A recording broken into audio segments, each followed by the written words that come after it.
দেশের অর্থনীতি যখন টালমাটাল, সাধারণ মানুষ উচ্চ মূল্যস্ফীতি ও কর্মসংস্থানের সংকটে নাকাল, ঠিক সেই সময় ঢাকার মন্ত্রীপাড়ায় মন্ত্রী ও সাংবিধানিক পদধারীদের জন্য ৩টি নতুন বহুতল আবাসিক ভবন নির্মাণের উদ্যোগ নিয়েছে সরকার।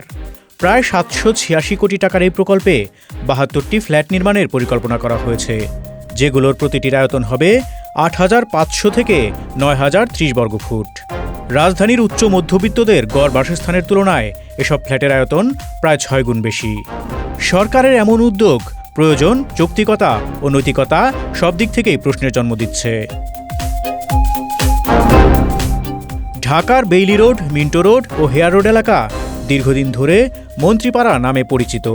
নতুন প্রকল্পে বেইলি রোডের ২০ ও ২১ নম্বর বাংলো বাড়ি এবং মিন্টো রোডের ৩৫ নম্বর বাংলো বাড়ির জায়গায় ৩টি ভবন নির্মাণের সিদ্ধান্ত হয়েছে। বর্তমানে এসব জায়গায় থাকা বাংলোগুলো ২ তলা ডুপ্লেক্স ভবন। সেগুলো ভেঙে প্রতিটি স্থানে ১১ তলা করে আধুনিক বহুতল ভবন নির্মাণ করা হবে। বেইলি রোডের ২টি ভবনে ১৮টি করে মোট ৩৬টি ফ্ল্যাট থাকবে। প্রতিটি ফ্ল্যাটের আয়তন হবে ৯০৩০ বর্গফুট। অন্যদিকে মিন্টো রোডের ভবনে ৩৬টি ফ্ল্যাট থাকবে, যেগুলোর আয়তন হবে ৮৫০০ বর্গফুট। অপেক্ষাকৃত বড় ফ্ল্যাটগুলো মন্ত্রীদের জন্য বরাদ্দ দেওয়ার কথা বলা হয়েছে। বাকিগুলোতে থাকবেন প্রতিমন্ত্রী, উপমন্ত্রী ও সাংবিধানিক পদে থাকা ব্যক্তিরা। প্রতিটি ফ্ল্যাটের একটি অংশ কার্যালয় হিসেবেও ব্যবহারের সুযোগ রাখা হচ্ছে। প্রকল্পে যেসব সুযোগ সুবিধার কথা বলা হয়েছে সেগুলো আরও বিতর্কের জন্ম দিয়েছে। ৩টি ভবনেই থাকবে জিমনেশিয়াম, কমিউনিটি স্পেস এবং প্রতিটি ভবনের ছাদে সুইমিং পুল। শুধু সুইমিং পুলের যন্ত্রপাতি ও সরঞ্জাম কিনতেই ৩ কোটি টাকা বরাদ্দের প্রস্তাব করা হয়েছে। এছাড়া আসবাব ও পর্দা কেনার জন্য চাওয়া হয়েছে ২০ কোটি টাকা। ৮ জানুয়ারি সচিবালয়ে গণপূর্ত মন্ত্রণালয়ের সচিব নজরুল ইসলামের সভাপতিত্বে অনুষ্ঠিত এক বৈঠকে এসব বিষয় নিয়ে আলোচনা হয়। বৈঠকে একাধিক কর্মকর্তা সুইমিং পুল নির্মাণের প্রয়োজনীয়তা নিয়ে প্রশ্ন তোলেন। তাদের মতে এসব সুইমিং পুল পরিচালনা ও রক্ষণাবেক্ষণে ভবিষ্যতে বিপুল ব্যয় হবে এবং দক্ষ জনবলও প্রয়োজন হবে। আলোচনার পর প্রকল্পের ব্যয় নতুন করে যাচাই করতে গণপূর্ত অধিদপ্তরকে নির্দেশ দেওয়া হয়। এই প্রকল্পের যৌক্তিকতা নিয়ে সবচেয়ে বড় প্রশ্ন উঠছে আবাসন সংকটের বাস্তবতা নিয়ে। সরকারি আবাসন পরিদপ্তরের হিসাব অনুযায়ী ঢাকায় মন্ত্রীদের বসবাসের জন্য ইতিমধ্যেই ৭১টি বাংলো ও ফ্ল্যাট চিহ্নিত করা হয়েছে। মন্ত্রীপাড়ায় রয়েছে ১৫টি বাংলো বাড়ি।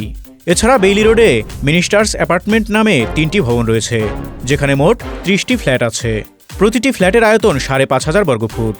গুলশান ও ধানমন্ডিতেও মন্ত্রীদের জন্য আলাদা আবাসনের ব্যবস্থা রয়েছে। সব মিলিয়ে মন্ত্রীদের জন্য আবাসনের কোনো ঘাটতি নেই বলেই সরকারি সূত্রগুলো স্বীকার করছে।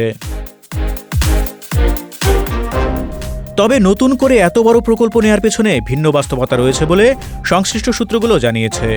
২০২৪ সালের ৫ই আগস্ট জুলাই গণঅভ্যুত্থানে আওয়ামী লীগ সরকারের পতনের পর অনেক বাংলো ও অ্যাপার্টমেন্ট খালি হয়ে যায়।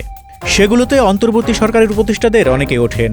প্রধান উপদেষ্টার বাইরে অন্তর্বর্তী সরকারে রয়েছেন ২১ জন উপদেষ্টা। আগের সরকারের মন্ত্রিসভায় ছিলেন ৪৫ জনের বেশি সদস্য।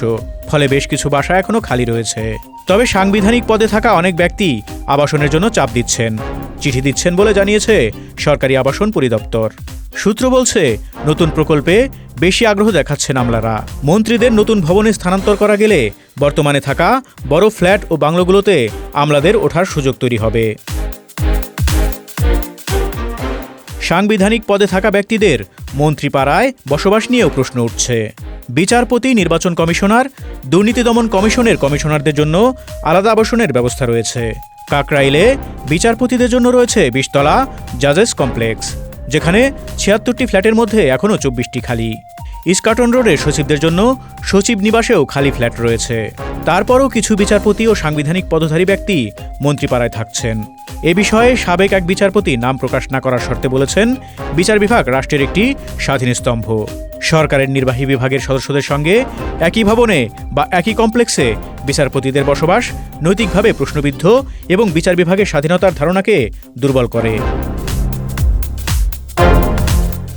এই প্রকল্প এমন এক সময়ে সামনে এলো যখন দেশের অর্থনৈতিক পরিস্থিতি অত্যন্ত চাপে রয়েছে। চলতি ২০২৫-২৬ অর্থবছরের প্রথম ৬ মাসেই শুল্ক ও কর আদায়ে ঘাটতি হয়েছে প্রায় ৪৬,০০০ কোটি টাকা।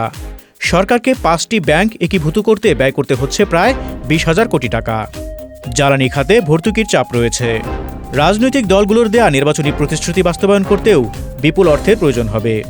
এর মধ্যেই সরকারি কর্মচারীদের বেতন ১০০ থেকে ১৪০% বাড়ানোর সুপারিশ সামনে এসেছে, যা বাস্তবায়ন হলে রাজস্বের উপর আরও চাপ সৃষ্টি করবে। Desk report, Dhaka express.